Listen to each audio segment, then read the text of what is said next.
And man, we are back. This one is different. Well, same but different. I think the only difference is we're in a new year now. So welcome to 2025. Um, this is officially our first conversation for the new year. 2024 was interesting. Um, I think we started this podcast in 2024.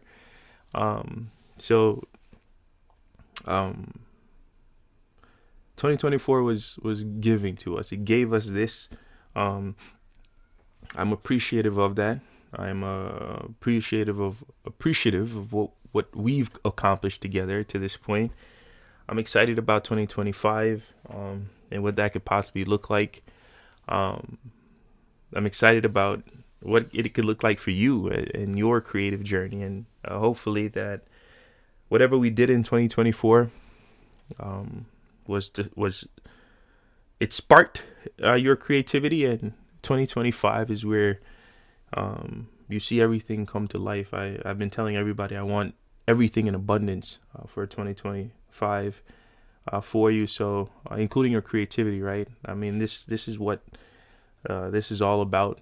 Um, Not only creating a space, but create an opportunity for you to showcase your creative prowess and have it manifest into the things that not only you can enjoy, but the rest of the world. But enough talking from me. Welcome to 2025.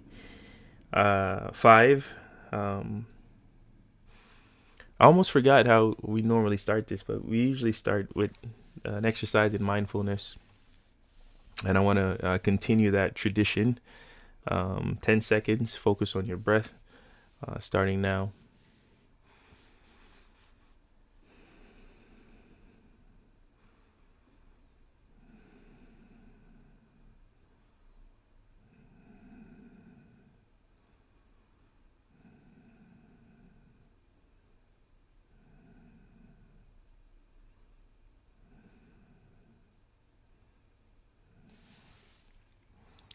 And we're here. Um, if you've been with us throughout this journey, you know what comes next. I have a a brain teaser. You can call it a puzzle, but it's what can you break without touching it? What can you break without touching it? Um, I don't know how long this episode is gonna be. I think I know what I want to talk about. Obviously, it's about creativity, but I think what's interesting is every time we go into a new year, for a lot of people, we make resolutions. I've never been a fan of resolution. I think I'm one of those. Um, in design and innovation, there's this concept of failing fast, because there's this constant iteration. We don't wait, we iterate. And once we iterate, we take those failures and we adapt and we adjust. And that's how I've taken that part of my life into every aspect of my life. Where if there's opportunities for me to grow, for me to change, for me to do anything, I try to do it immediately as opposed to waiting for a particular time. Um, and That's how I always kind of approach resolution. So my resolution for 2025 started at some random point in 2024. Um, well, here we are into the new year, and in the theme of resolutions, if we were going to go along that theme, I want to one get a sense of kind of where we're all at with our creativity, but two, kind of talk about how we can jumpstart our creativity into the new year, into to 2025. Um, but it would be remiss, or it'll be difficult for us to kind of plan a way forward without reflecting on what 2024 was, um, the ups and the downs that it was. I mean, one of the things I think back, especially when it comes to this particular this medium that we've chose to kind of communicate with each other, is as much as I wanted to remain consistent, life happens. But I would try to maintain whatever consistency we had, maintain that going forward, even with the hiccups that come along with that. But as I reflect on some of the positives and some of my own wins, right? And I think it's important for us to, for a second, and it's a part of our creative journey too. I think in one of the episodes we discussed, one, celebrating ourselves, but reflecting on our own accomplishments. I think we can get inspirations from ourselves. We can be motivated by our creative works, and inspired by the things that we've created. And I think at the end of the year, at the start of a new one, it's important for us to kind of reflect on the things that we did in fact accomplish, and the goals we did in fact achieve, and then use that as the catalyst to drive us into the new year. And I think a lot of times as creatives, we seldom do that, because celebrating yourself, as I've said before, I think there can be a negative connotation associated with it. But in this particular context, I think is important because it's with intention, and the intention is that we need momentum to go into the new year. So I encourage you to reflect on whatever creative success that you had. I can think of a lot for 2024, I think. But my biggest is creating this space. I think there's a few things that I could think about that I felt was important to me, especially on this creative journey. But I think being able to say I created a space for myself and other creatives to come and just be engulfed or be consumed by creativity. I think that was a big win for me, and it's one of the things that I'm most proud of, and hopefully I can continue it through the new year. But with that said, it's important that we plan a way forward. I think going back to the whole conversation around New Year's resolution, one of the things that people always claim in going into the new year, they'll be healthier and they'll maintain a strict workout regimen, right? Like going to the gym and working out. And after the first week, they fall back into normalcy, and normal for them or for us can sometimes be not having the motivation to work out. And we're just about past the 1 week mark in the new year, so a lot of gym memberships haven't been canceled yet, but they're not as active. And I think creativity is the same way. I know for a lot of us, like we come into the new year motivated, like, hey, this is what I'm going to accomplish. This is how I'm going to do it. I'm going to lean in on my creativity. And I want to tell you, pace yourself, because sometimes when we go from zero or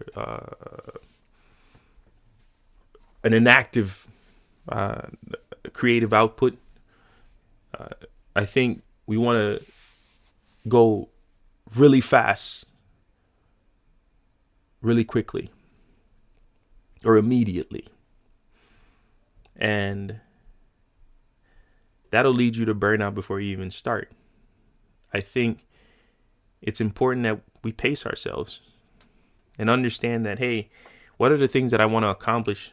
Not necessarily just for today. Like let's think through 2025 in its entirety, right? In business, when you think of the year, it's broken down into the quarters, right? Q1, Q2, Q3, and Q4. Think about the things that you want to accomplish creatively, and break them up into mini projects, and give yourself many timelines and time to be able to accomplish those things in a way that doesn't feel rushed and it doesn't feel overwhelming. I think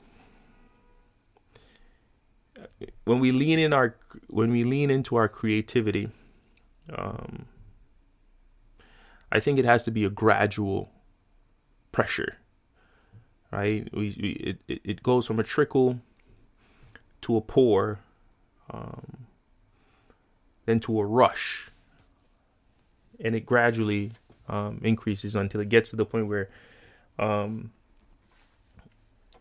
we are deeply immersed or drowning in our creativity. And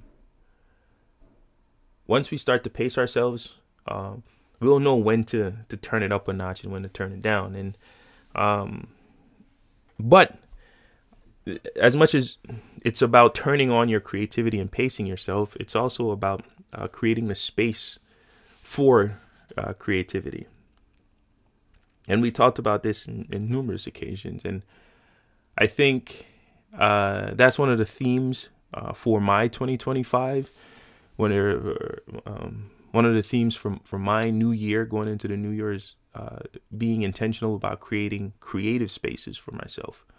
And a part of that is kind of getting rid of the clutter. Um, Being creative is a gift and a curse. Um, and a part of my creativity heavily involves problem solving. And because of that, everything I see is a potential tool to solve a problem that could potentially happen at some point in the future. So it was always hard for me to get rid of stuff that I know that I can use at some point in the future. And over time, I have a collection of tools that have gone unused because I felt like I could use it, and anything can be a tool, right? So now it's about getting rid of those things, and then realize that if a time comes when I do need it, I will rely on my creative brain to be able to procure or get the tool needed to solve the problem. So for the start of the year, I'm going room by room to just getting rid of the clutter, and I'm tossing stuff. And the part of New York City I live in, it's interesting because for a lot of people, it's difficult to donate stuff or find places to go drop off and donate stuff. Not so much in New York City. If I have something, a piece of furniture, a clothing item for my kids have way too many toys. That's high up on the list of things to give away. All I have to do is put it outside, literally outside my doorstep, and I kid you not, I can time it in 5 minutes. Everything will be gone. And so I'm intentional about getting rid of the clutter, and this is both in the physical space and also in my head. So psychologically, I'm getting rid of all the things that are blocking me from being creative, all the things that are in the way, and all the things that are making the space that I've dedicated to creativity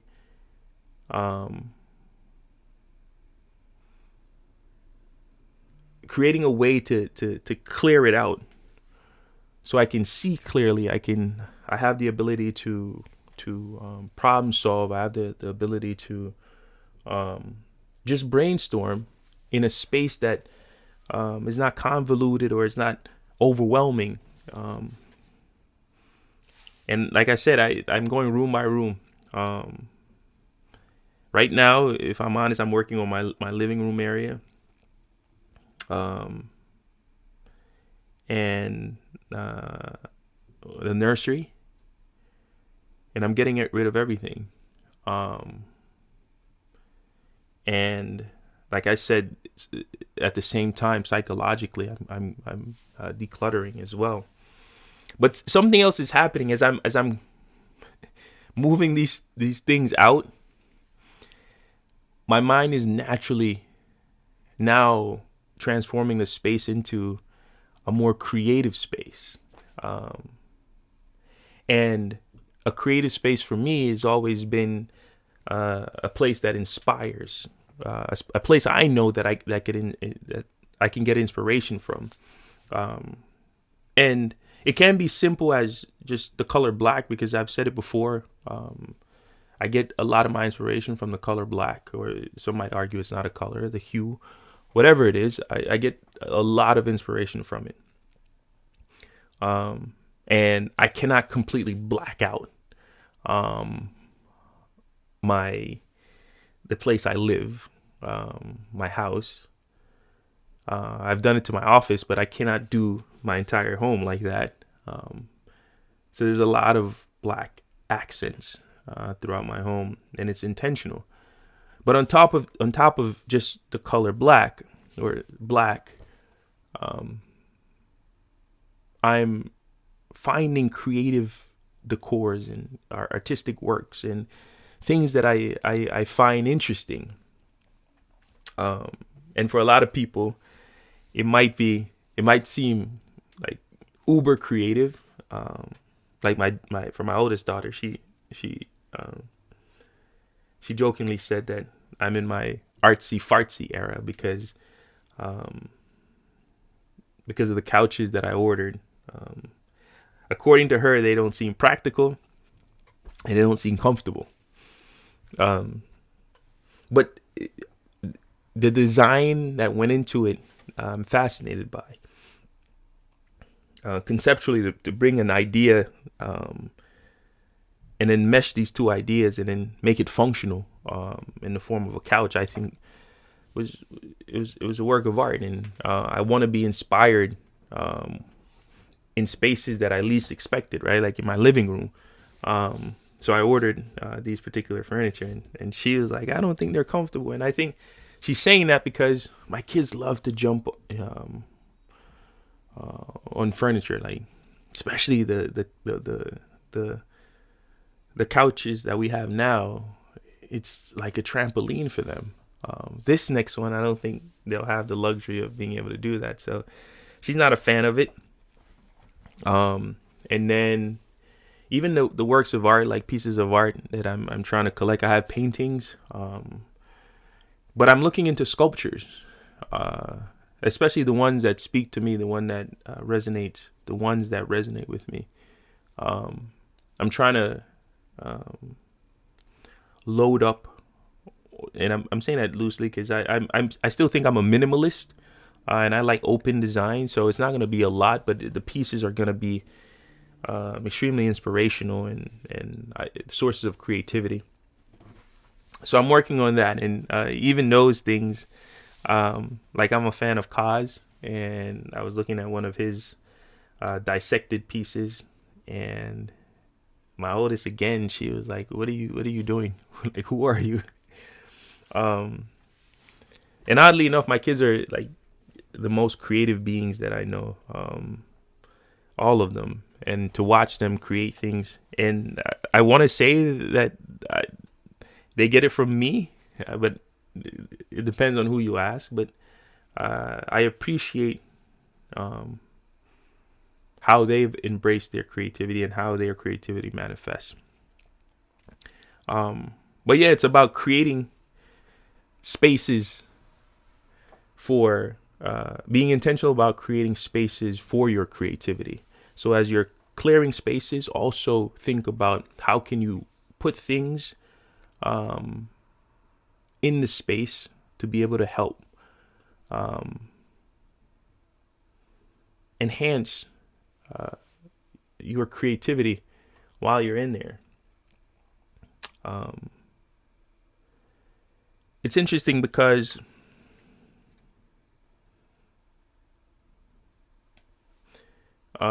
as much as you are creating this space, you are pacing yourself. You have to create a routine and creative habits that you can not only go to but stick with throughout the entirety of the year, or for most of it. I think I don't know what the the actual scientific number is how often you have to do something before it becomes habit or normal. But sometimes I think we forget that creativity is as much as it is innate and natural to us as human beings, it's something that we have to be intentional about making it habit. Doing the things needed to sharpen the creativity, to sharpen our creativity, and keeping it active.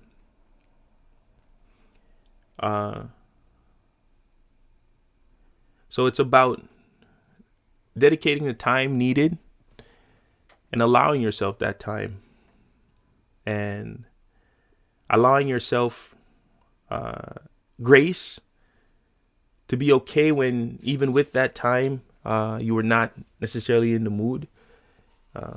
It's about prioritizing you as a human being, right? In every aspect of that, spiritually, emotionally, mentally, physically. I think creativity is reliant on every aspect of who you are as a human being.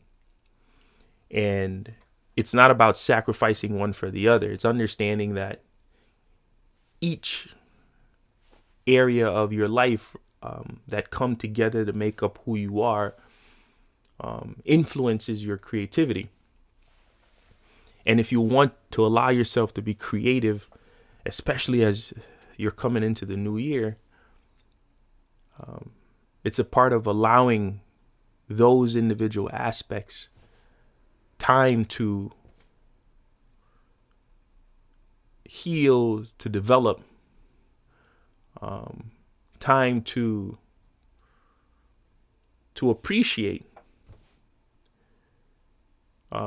each for what they do for the whole that is you.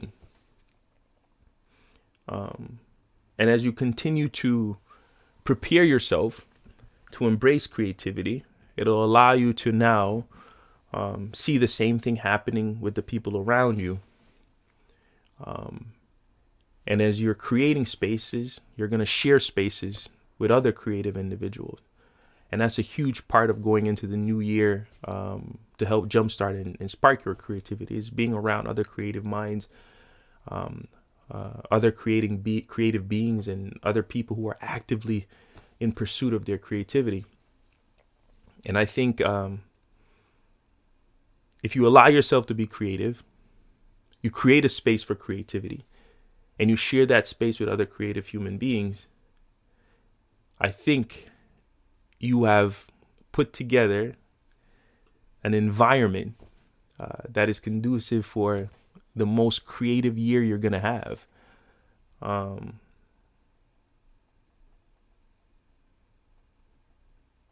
think I'm excited about what this new year will bring.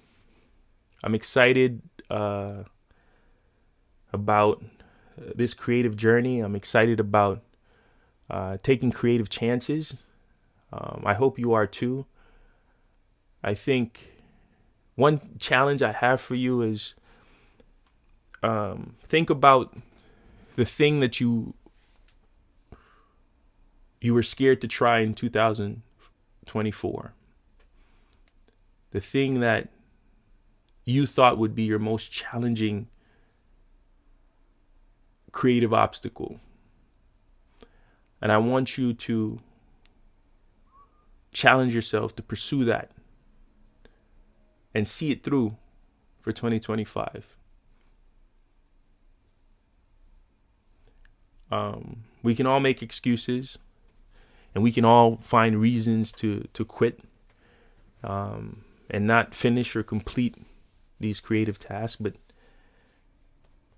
let 2025 be about taking on challenges and completing them. I'm excited. I don't want to talk too much here, but I'm excited. I'm glad that we're here again. I'm glad that we get to talk to each other.